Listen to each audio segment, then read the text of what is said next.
একটা গড়ে ওঠা উচিত নতুন বিশ্ববঙ্গ, যেখানে থাকবে মানুষের সমাধিকার, নিরাপত্তা, সম্মান, শ্রদ্ধা, একে অন্যের প্রতি মমতা ও ভালোবাসা।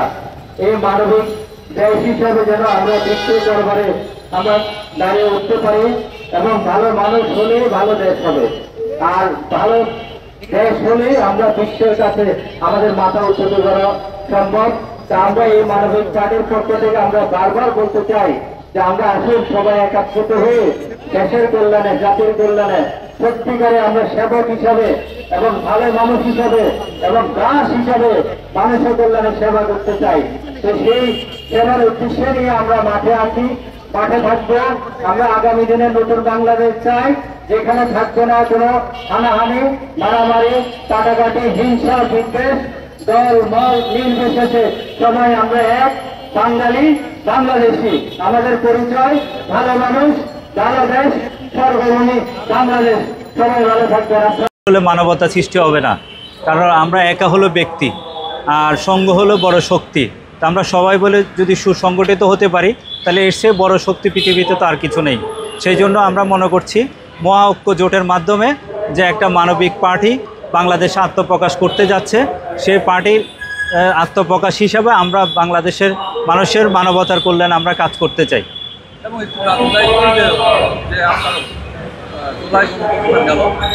আপনারা আমরা জানি সক্রিয়ভাবে আপনারাও মাঠে ছিলেন, মাঠে থেকে কাজ করেছেন, সেই হিসেবে একটু বলবেন যে আসলে আপনাদের নতুন কি চিন্তাধারা আছে? আসলে অন্যভাবে নিয়ে না, মানুষ তো ভালো মন্দ সব মিলাই মানুষ। এখন সব কিছু মিলাই তো আমাদের দেশ, আমাদেরকে দেশ গড়া হচ্ছে আগে জরুরি। এবং বাংলাদেশ যদি না সুসংগঠিত হয়, তাহলে আমাদের সম্পূর্ণ রাষ্ট্রের ক্ষতি এবং আমাদের জনগণের ক্ষতি এবং আমাদের সবার ক্ষতি। সেই ক্ষেত্রে আমার মনে হয় দল মত নির্বিশেষে সবাই বাংলাদেশের সাথে, অন্তত দেশের সাথে এক হওয়া উচিত। আর যেই কারণে আমরা বারবারই বলছি যে আপনি ভালো মানুষ, ভালো দেশ, স্বর্গভূমি বাংলাদেশ। এই ভালো মানুষ, ভালো দেশ যেন আগামীতে বিশ্বের জন্য রোল মডেল হতে পারে, সে একতাবদ্ধতা যেন আমাদের বাংলাদেশ থেকে যেন শুরু হয়। এই যে নতুন নতুন অনেক রাজনৈতিক সংগঠন দেখলাম যে এবার নিবন্ধিত হলো বর্তমান তত্ত্বাবধায়ক সরকার আমলে, আসলে এই যে নতুন দলগুলা যারা নিবন্ধন পেয়েছে, এরা কি আসলে জাতীয় নির্বাচনে নির্বাচন করতে পারবে কিনা? আপনি না, এখন জাতীয় নির্বাচনে যাবেন সবাই যার যার দল অনুসারে বা যার যার অবস্থান অনুসারে সে দলে নির্বাচন করবেন, এটাই স্বাভাবিক।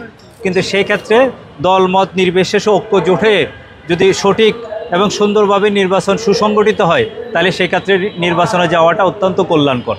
এবং এই যে ফেব্রুয়ারিতে নির্বাচন হওয়ার একটা কথা বলছে, আসলে আপনারা কি চান? আপনারা যে আপনাদের দল হিসেবে? না, আমরা না, সবাই চায় আসলে নির্বাচন হোক, কিন্তু নির্বাচন যেন সঠিকভাবে হয় এবং সুন্দরভাবে হয়, এবং নির্বাচনের একটা পরিবেশ তো থাকা উচিত। এবং যেই কারণে নির্বাচন মানে কি? নির্বাচন মানে হচ্ছে দলনেতা বা আগামী দিনের রাষ্ট্র, আগামী দিনের বাংলাদেশকে সুসংগঠিত করা। তো সেখানে এই রাষ্ট্রের দায়িত্ব কারা নিচ্ছে, কাদেরকে আমরা ভোট দিচ্ছি এবং কাদেরকে আমরা ভোট দিব, এটা তো অন্তত আমাদের বুঝতে হবে। সেখানে ভালো মানুষকে আমরা ভোট দিচ্ছি কিনা। একটা মানুষ যদি ভালো হয়, তার পক্ষে ভালো দেশ গড়া সম্ভব। যার মধ্যে ভালোত্ব নেই, সে আবার ভালো দেশ গড়বে কীভাবে? আপনাদের রাজনৈতিক দল সারা বাংলাদেশে আপনাদের কতটুকু প্রচারণা চালাচ্ছে?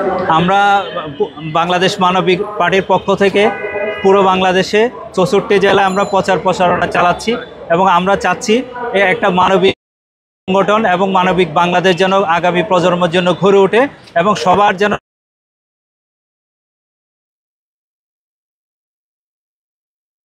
কাটাকাটি, এই যে হানাহানি যে জিনিসগুলো হচ্ছে, এগুলো যেন না হয়, এগুলো যেন চিরতর বন্ধ হয়ে যায়।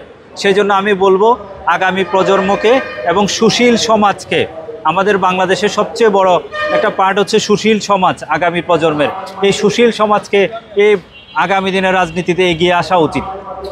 জনগণের উদ্দেশ্যে আপনার কি বার্তা? জনগণের উদ্দেশ্যে আমরা একটাই বলবো যে আপনি তাকে ভোট দিবেন না, আপনি বুঝে শুনে ভোট দিবেন এবং জেনে শুনে ভোট দিবেন।